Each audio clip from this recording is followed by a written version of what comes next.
Selamat datang saudara-saudari. Hari ini kita bersambung belajar mengenai kedatangan Yesus yang kedua. Janjinya. Ya.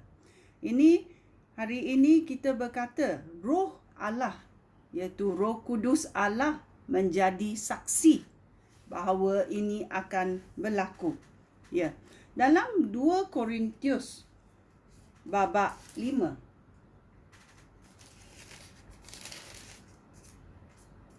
ayat 5 berkata, Allah sudah mempersiapkan kita untuk perubahan itu dan dia mengurniakan kita rohnya sebagai jaminan bagi segala sesuatu yang disediakannya untuk kita. Ya?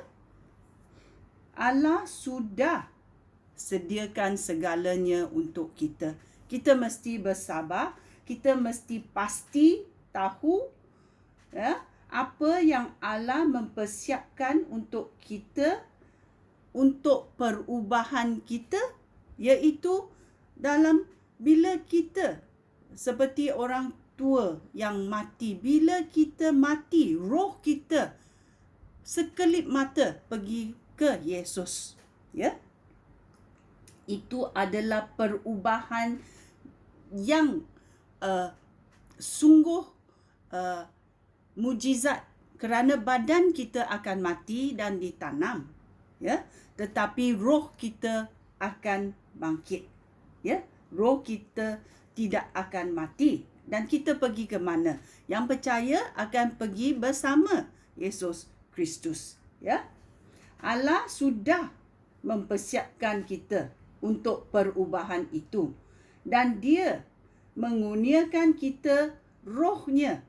Ya, Roh Kudus akan memberitahu kita supaya kita tidak takut atau risau. Ya, dan Roh Kudus adalah sebagai jaminan bagi segala sesuatu yang disediakannya untuk kita. Roh Kudus akan memberitahu kita bahawa apa yang dibuat oleh Tuhan itu tepat. Ya. Apa yang dibuat oleh Tuhan akan terjadi. Okey. Dalam Yakobus babak 5. Ya. Ayat 7 berkata, dalam tajuknya adalah kesabaran dan doa. Ya. Oleh itu, saudara-saudara aku, bersabarlah sehingga Tuhan datang. Ya. Kita mesti bersiap sedia dan bersabar, ya, sehingga Tuhan datang, ya. Bersaksilah sehingga Tuhan datang. Ada lagu yang bahasa ni, bersaksi sampai Tuhan datang, ya.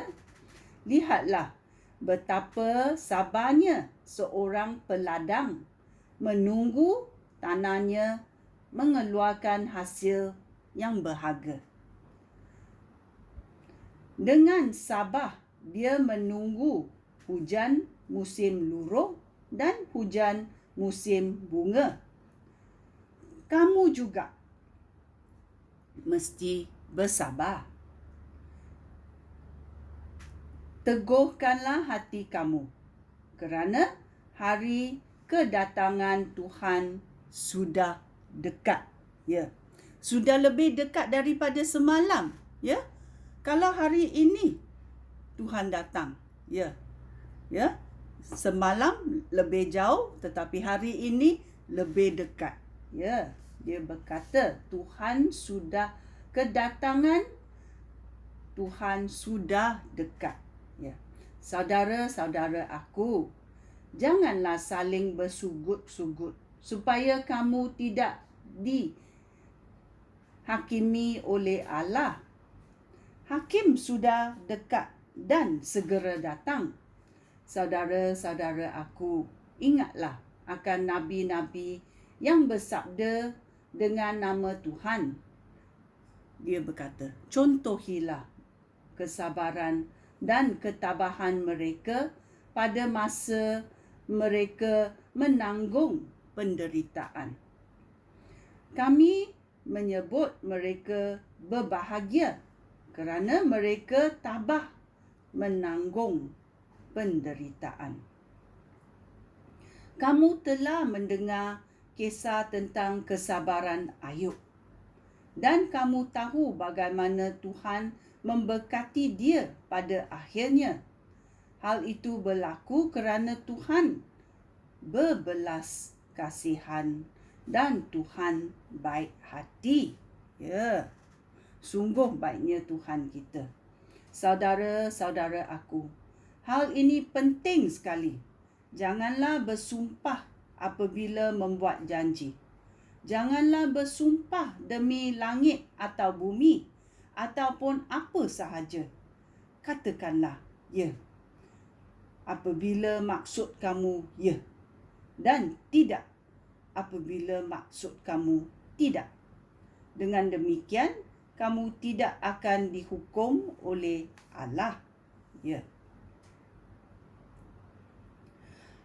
Adakah sesiapa antara kamu sedang mengalami kesusahan? Hendaklah dia berdoa. Adakah sesiapa yang bersukacita? Hendaklah dia menyanyikan lagu pujian kepada Allah. Adakah sesiapa yang sakit? Hendaklah dia memanggil pemimpin-pemimpin jemaat supaya mereka berdoa baginya dan menyampukan minyak zaitun padanya demi nama Tuhan. Doa yang diucap oleh iman akan menyembuhkan orang sakit, dan Tuhan akan memuliakan kesihatannya, dan dosa yang sudah dilakukannya akan diampunkan. Oleh itu, hendaklah kamu saling mengakui kesalahan dan berdoa bagi satu sama yang lain supaya kamu disembuhkan. Ya. Doa orang yang melakukan kehendak Allah mempunyai kuasa yang besar. Amen. Ya, kita tahu bahawa Roh Kudus akan memberitahu kita. Ya. Dalam Ibrani babak 10 ayat 37 juga berkata, hal ini demikian kerana di dalam Alkitab tertulis, hanya sebentar lagi, lalu dia yang akan datang itu akan segera tiba. Dia tidak akan terlambat. Ya, dia tidak akan terlambat. Bila Tuhan berkata dia akan datang, dia datang tepat pada masa itu. Ya, bila dia janji, dia akan menepati janjinya. So kita akan bersedia menunggu kedatangan Yesus Kristus yang kedua. Bersediakah kamu? Ya. Sekian, terima kasih. Shalom.